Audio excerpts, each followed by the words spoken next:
Capítulo 13. A banquisa. O Nautilus retomara seu imperturbável curso para o sul, acompanhando o 50º meridiano a uma velocidade considerável. Pretendia alcançar o polo? Eu sequer considerava tal hipótese, pois até aquela data haviam fracassado todas as tentativas de se chegar àquele ponto do globo. A estação climática, aliás, já ia muito adiantada, uma vez que o 13 de março das terras antárticas corresponde ao 13 de setembro das regiões boreais, que dá início ao período equinocial. Em 14 de março, avistei blocos de gelo flutuando a 55 graus de latitude, simples detritos lívidos de 40 metros, formando escuros contra os quais o mar quebrava. O Nautilus mantinha-se na superfície do oceano. Ned Land, já tendo pescado nos mares árticos, estava familiarizado com o espetáculo dos icebergs. Conselho e eu admirávamos pela primeira vez. Na atmosfera, no horizonte sul, estendia-se uma deslumbrante faixa branca, denominada Seblin pelos baleeiros ingleses. Por mais espessas que sejam as nuvens, elas não conseguem escurecê-lo. Ele anuncia um pack, isto é, um banco de gelo. Com efeito, logo surgiram blocos maiores, cujo brilho alterava-se conforme os caprichos da bruma. Alguns deles exibiam veios esverdeados, como se o sulfato de cobre neles houvesse desenhado linhas onduladas. Outros, semelhantes a enormes ametistas, deixavam-se penetrar pela luz, reverberando a claridade do dia nas mil facetas de seus cristais. Outros ainda, matizados pelos intensos reflexos do calcário, teriam bastado para a construção de uma cidade de mármore. Quanto mais descíamos para o sul, mais aquelas ilhas flutuantes aumentavam em número e imponência, abrigando milhares de ninhos de aves polares. Eram petréis, pardelas e grasinas, que nos ensurdeciam com seus gritos. Algumas, tomando o Nautilus pelo cadáver de uma baleia, vinham descansar em cima dele e bicavam seu sonoro revestimento metálico. Durante a navegação em meio aos blocos de gelo, o capitão Nemo praticamente não deixou a plataforma, examinando com atenção aquelas regiões inóspitas. Por vezes seu olhar sereno parecia ganhar vida. Julgaria ele que, nas águas polares, proibidas ao homem, podia se considerar em casa, soberano dos espaços intransponíveis? Talvez, embora não falasse. Imóvel, atuava apenas quando seus instintos de piloto prevaleciam. Dominando o Nautilus com uma perícia a toda prova, evitava habilmente o impacto daqueles blocos, alguns dos quais tinham de comprimento vários quilômetros e de altura algo entre 70 e 80 metros. O horizonte fechava-se de tempos em tempos. Na altura do 60º grau de latitude, nosso caminho parecia bloqueado. Mas o capitão, procurando atentamente, logo descobria uma estreita abertura, pela qual se esgueirava com audácia, sabendo muito bem, entretanto, que ela voltaria a se fechar atrás dele. O Nautilus, portanto, guiado por aquela mão sagaz, venceu todos os blocos de gelo, tradicionalmente classificados, segundo sua forma ou tamanho, com uma precisão que deslumbrava conselho em icebergs ou montanhas, Icefields ou campos uniformes e sem limites, drifts ou blocos flutuantes, packs ou bancos rachados, denominados paus quando circulares e streams quando formam fragmentos alongados. A temperatura caíra bruscamente. O termômetro, exposto ao ar externo, marcava entre 2 e 3 graus abaixo de zero. Estávamos bem agasalhados com peles, pelas quais focas e ursos marinhos haviam, literalmente, dado sangue. O interior do Nautilus, aquecido por seus aparelhos elétricos, desafiava o frio mais intenso. Aliás, teria bastado que ele emergisse poucos metros abaixo das águas para encontrar uma temperatura mais razoável.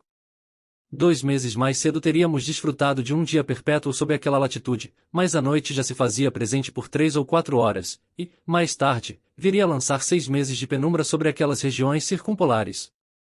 Em 15 de março, a latitude das ilhas New Shetland e Orkney do Sul foi ultrapassada. Antigamente, segundo o relato do capitão, numerosas tribos de focas habitavam aqueles mares, mas os baleeiros ingleses e americanos, em sua fúria de destruição, massacrando adultos e fêmeas prenhes, nas quais já vibrava o sopro da vida, haviam deixado em seu rastro o silêncio da morte. No dia seguinte, às 8 da manhã, o Nautilus, acompanhando o 55º meridiano, cortou o círculo polar antártico. Blocos de gelo nos cercavam de todos os lados, obstruindo o horizonte. Imperturbável, o capitão Nemo avançava de passagem em passagem e continuava a subir. Mas aonde ele vai? Perguntei. Em frente, afirmou o conselho. No fim, quando não puder seguir adiante, vai parar. Eu não apostaria nisso. Duvidei. Para ser franco, admito que aquela temerária excursão não me desagradava. Impossível descrever o quanto me pareciam maravilhosas as belezas daquelas novas regiões. Os blocos de gelo ganhavam aspectos soberbos. Aqui, seu conjunto formava uma cidade oriental, com incontáveis mesquitas e minaretes. Ali, uma cidade em ruínas, como que derrubada por uma convulsão do solo. Aspectos incessantemente retocados pelos raios solares oblíquos ou perdidos nas brumas cinzentas, em meio aos turbilhões de neve. De todos os lados, estouros, desmoronamentos, colisões de icebergs, mudando o cenário como a paisagem de um diorama. Quando o Nautilus estava imerso e aqueles equilíbrios se rompiam, o estrondo propagava-se sob as águas com uma intensidade assustadora, e as avalanches geravam temíveis turbilhões, que iam até as camadas profundas do oceano. O Nautilus jogava e adernava como um navio entregue à fúria dos elementos. Em certos instantes, eu não via mais nenhuma saída, julgando-nos presos para sempre. Porém, orientado pelo instinto, ao menor indício o capitão Nemo descobria novas passagens. Nunca se enganava diante dos finos filetes de água azulada que sulcavam os icefields, o que me deu a certeza de que já aventurara o Nautilus por águas antárticas. No dia 16 de março, contudo, os campos de gelo obstruíram completamente nossa rota. Ainda não era banquisa, mas vastos icefields cimentados pelo frio. O obstáculo não podia deter o capitão Nemo, que se lançou furiosamente contra aquele estorvo. O Nautilus entrou como uma cunha no bloco friável, dividindo-o com rachaduras terríveis. Era o antigo ariete impelido por uma força infinita. Pedaços de gelo, projetados para cima, caíam como granizo à nossa volta.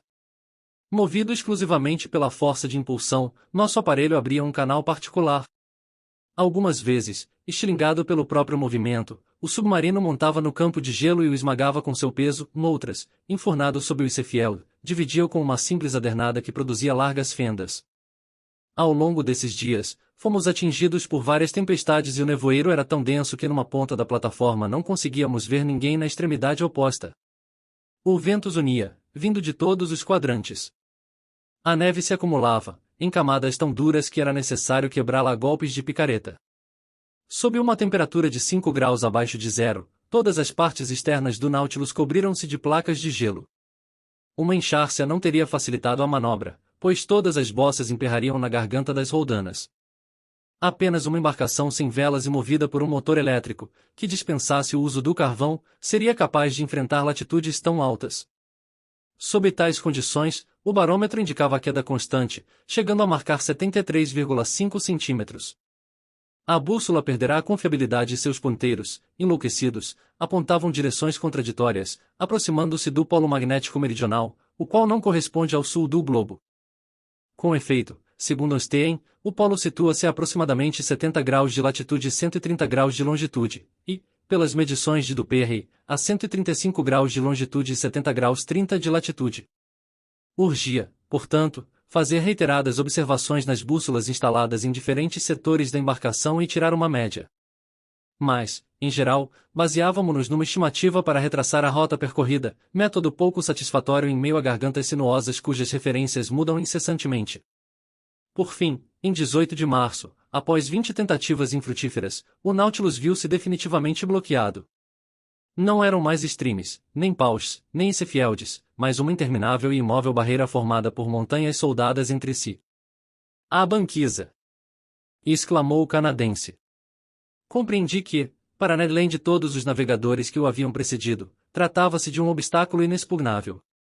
Por uma fugaz aparição do sol em torno do meio-dia, o capitão Nemo obteve uma medição bastante precisa, que mostrava nossa situação em 51 graus 30 de longitude e 67 graus 39 de latitude meridional. Já era um ponto avançado das regiões antárticas. Não havia mais sinal de mar ou superfície líquida. Sob o esporão do Nautilus estendia-se uma vasta planície atormentada, atravancada por blocos acavalados, com toda a balbúrdia caprichosa que caracteriza a superfície de um rio um pouco antes do degelo, mas em proporções gigantescas. Aqui e ali, picos agudos, agulhas finíssimas com 600 metros de altitude, mais adiante, uma série de penhascos íngremes em gamas de cinza, vastos espelhos que refletiam tênues raios de sol afogados nas brumas. Sobre aquela natureza desolada, pairava um silêncio feroz, rompido apenas pelo batimento das asas dos petréis ou papagaios do mar. Tudo, até o som, virava gelo. O Nautilus foi obrigado a interromper sua temerária investida contra os campos congelados. Professor, interpelou-me Ned Land aquele dia, não me diga que o seu capitão pretende avançar. Não acredita? Só se for um titã. Por quê, Ned? Porque a banquisa é intransponível. Seu capitão é poderoso, mas, com 1000 diabos, não mais que a natureza, e ali onde ela estabeleceu limites somos obrigados a parar, por bem ou por mal, concordo, Ned, mas ainda assim eu gostaria de saber o que há atrás dessa banquisa. Um muro, eis o que mais me irrita. O patrão tem razão, interveio o conselho. Muros só foram inventados para exasperar os cientistas. Não deveria haver muros em lugar nenhum. Ora! Fez o canadense. Sabemos exatamente o que existe atrás dessa banquisa. O que, por favor? Perguntei. Gelo, e depois mais gelo.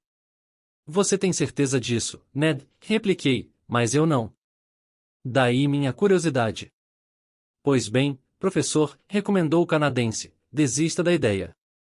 Dê-se por satisfeito, chegou à banquisa, mas não irá mais longe, nem o seu capitão Nemo, nem o seu Nautilus. E, queira ele ou não, voltaremos para o norte, que é lugar de gente direita. E de fato, apesar de seus esforços e dos poderosos meios empregados para fragmentar os blocos de gelo, o Nautilus estacou. Ora, normalmente, quem não pode seguir adiante deve retroceder, mas, visto que os desfiladeiros haviam se fechado atrás de nós, retroceder ali era tão impossível quanto avançar, e, ainda que nosso aparelho permanecesse estacionário, não tardaria a ficar bloqueado. Foi justamente o que aconteceu às 2 da tarde, quando um gelo novo começou a se formar sobre seus flancos com espantosa rapidez. Fui obrigado a admitir que o comportamento do capitão Nemo era mais do que imprudente. Eu estava na plataforma naquele momento. O capitão, que analisava a situação havia alguns instantes, interrogou-me, e então, professor, o que acha? Acho que estamos presos, capitão. Presos. E o que entende por isso? Que não podemos ir nem para frente nem para trás, nem para lado algum. É, creio, a acepção de presos, pelo menos nos continentes habitados. Quer dizer, professor Aronnax, que supõe que o Nautilus não conseguirá libertar-se? Dificilmente, capitão, pois a estação já vai muito adiantada para contarmos com o degelo. Ah, professor, ironizou o capitão Nemo, o senhor continua o mesmo. Não vê nada a não ser empecilhos e obstáculos. Pois lhe assevero que não apenas o Nautilus se libertará, como continuará a avançar. Mais para o sul? Perguntei, observando o capitão. Sim, professor, ele irá ao polo. Ao polo! Exclamei, incapaz de reprimir um arroubo de entusiasmo. Sim. Respondeu friamente o capitão. Ao polo antártico, a esse ponto desconhecido onde se cruzam todos os meridianos do globo. O senhor sabe que faço o que quero com o Nautilus. Sim, eu sabia. Sabia ser aquele homem audaz até a temeridade.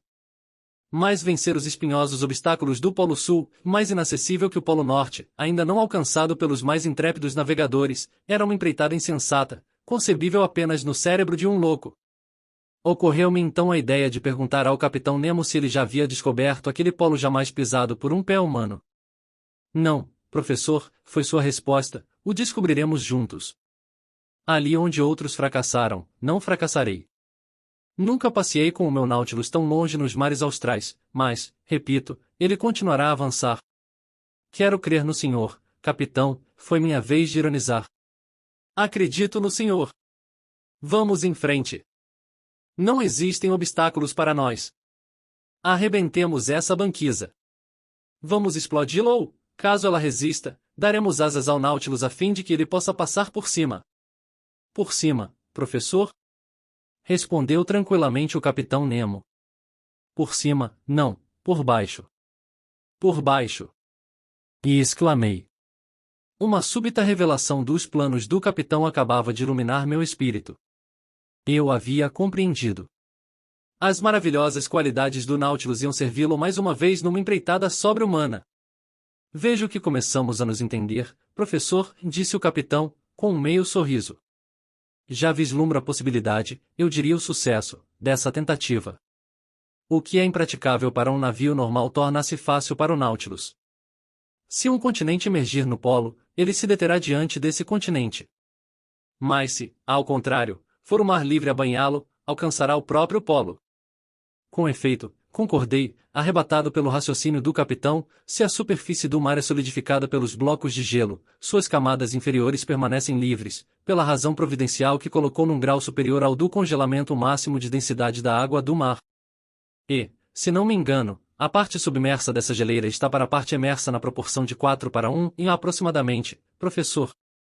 Para 33 centímetros que um iceberg aflora acima do mar, a cerca de 1 metro abaixo dele. Ora, uma vez que essas montanhas de gelo não ultrapassam 100 metros de altitude, elas afundam a apenas 300. E o que são 300 metros para o Nautilus? Nada, capitão.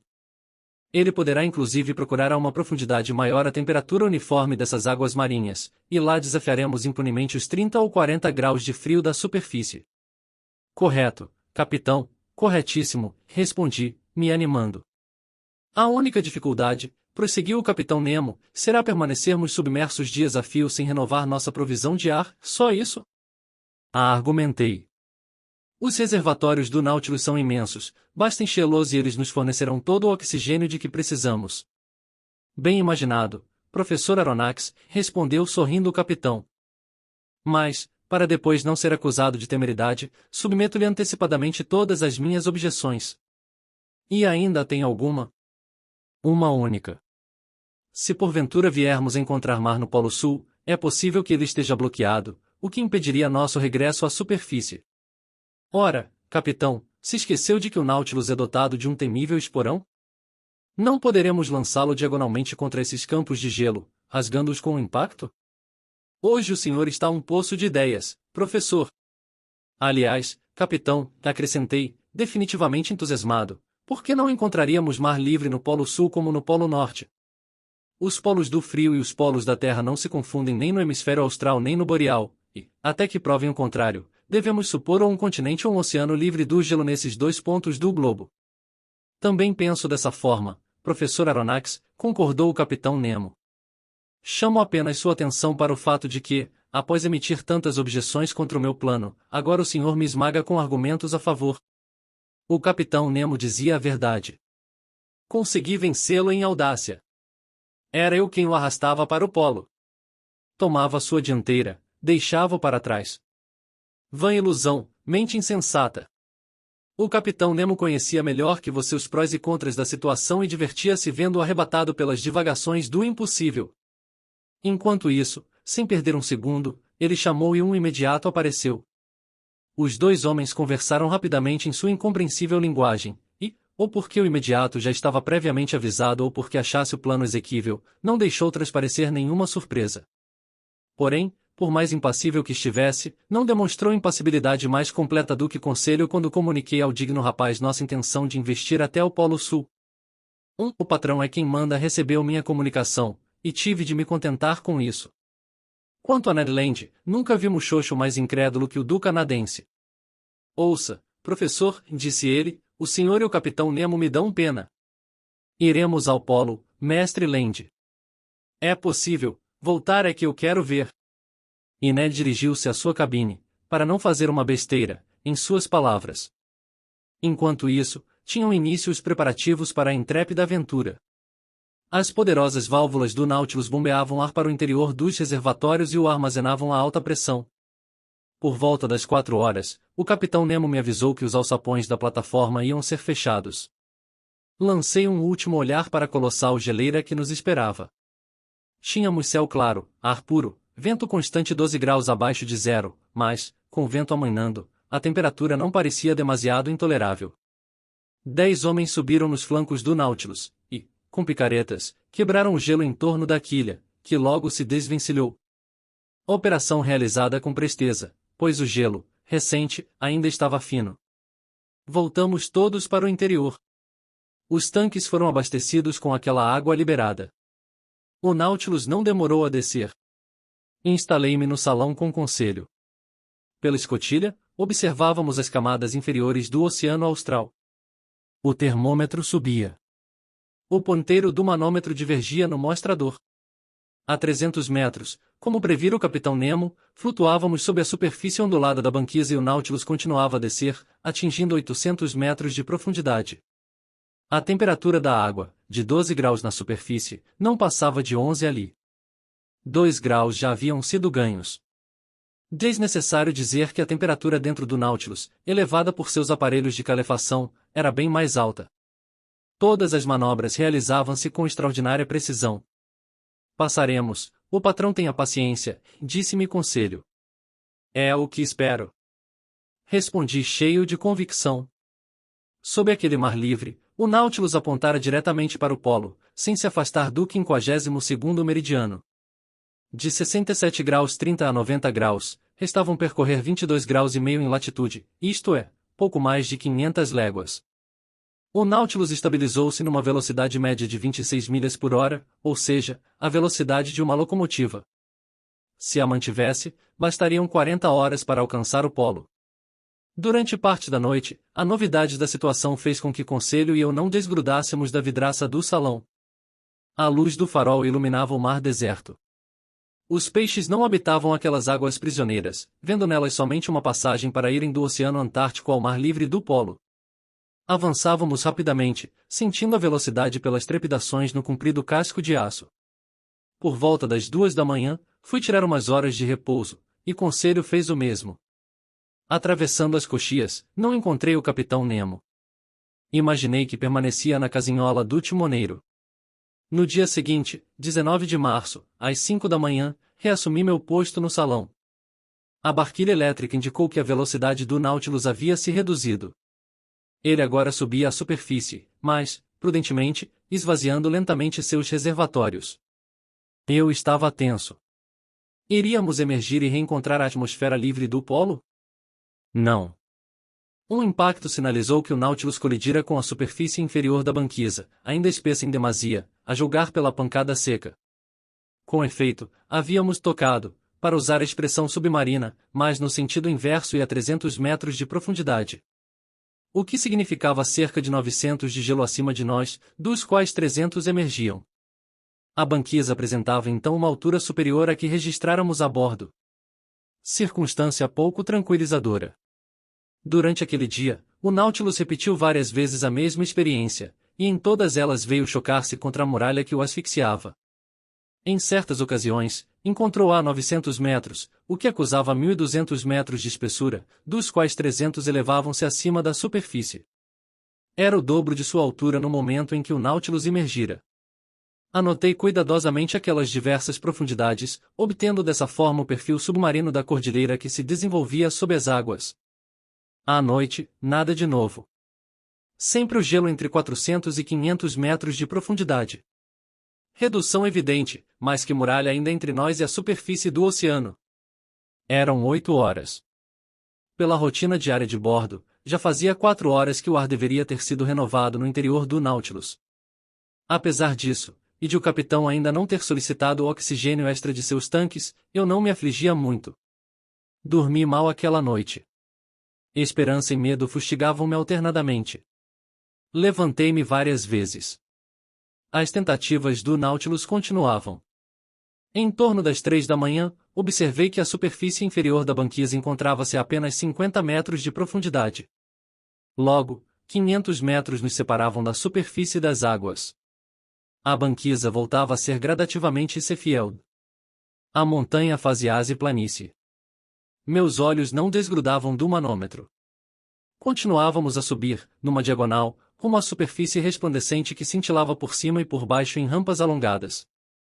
A banquisa afinava-se a cada milha percorrida.